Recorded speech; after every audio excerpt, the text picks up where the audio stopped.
સ્વાગત છે। આજે તારીખ 26 જૂન 2024 ને બુધવાર।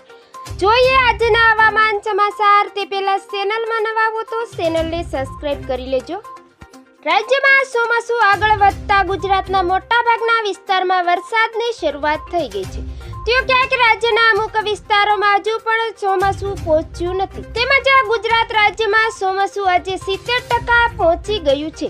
તેમજ ચોમાસું મહેસાણા ક્રોસ કરીને આગળ વધ્યું છે। તેમજ અમદાવાદમાં પણ ચોમાસું શરૂઆત થઈ ગઈ છે। ત્યારે રાજ્યના વિવિધ વિસ્તારોમાં ક્યાંક ધોધમાર તો ક્યાંક ધીમી ધારે વરસાદ શરૂ થયો છે। તેમજ ભરૂચમાં પણ વરસાદની શરૂઆત થઈ ગઈ છે। કેલોદ, સમીની, આમોદ સહિતના વિસ્તારોમાં વરસાદ આવ્યો છે। તેમજ ભાવનગર, પાલીતાણા, જેસર, મહુવા, તળાજા, બગદાણા સહિતના વિસ્તારોમાં વરસાદની શરૂઆત થઈ ગઈ છે।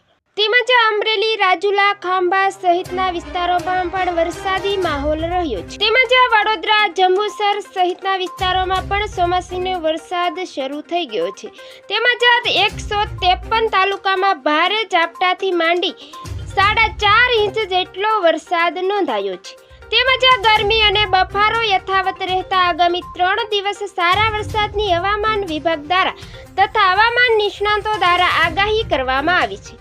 સાથે અમુક સ્થળે દરિયામાં કરંટ દેખાતા માછીમારોને દરિયા ન ખેડવા ચેતવણી પણ આપવામાં આવી છે।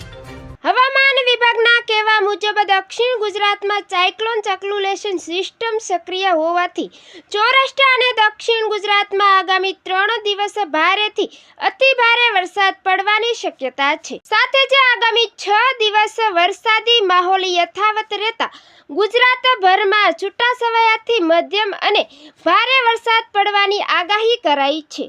તેમજ 28 જૂન જૂનાગઢમાં પણ ભારેથી અતિ ભારે વરસાદની આગાહી કરાઈ છે। કચ્છના વિસ્તારોમાં પણ વરસાદની શક્યતા રહેલી છે। તેમજ આજે અમરેલી, ભાવનગર, ગીર સોમનાથ, પંચમહાલ તથા વડોદરા, છોટાઉદેપુર, તાપી, વલસાડ તથા નવસારી, ગાંધીનગર, અમદાવાદ, રાજકોટ, દમણ અને નર્મદા સહિત વિસ્તારોમાં વરસાદની આગાહી કરાઈ છે। વરસાદની સાથે દરિયાકાંઠાના વિસ્તારોમાં 30 થી 40 કિમીની ઝડપે પવન ફૂંકાશે। તેમજ આજે બપોર બાદ સૌરાષ્ટ્ર, દક્ષિણ ગુજરાતના વિસ્તારોમાં તેમજ મધ્ય ગુજરાતના વિસ્તારોમાં વરસાદનું જોર વધવાની સંભાવના છે।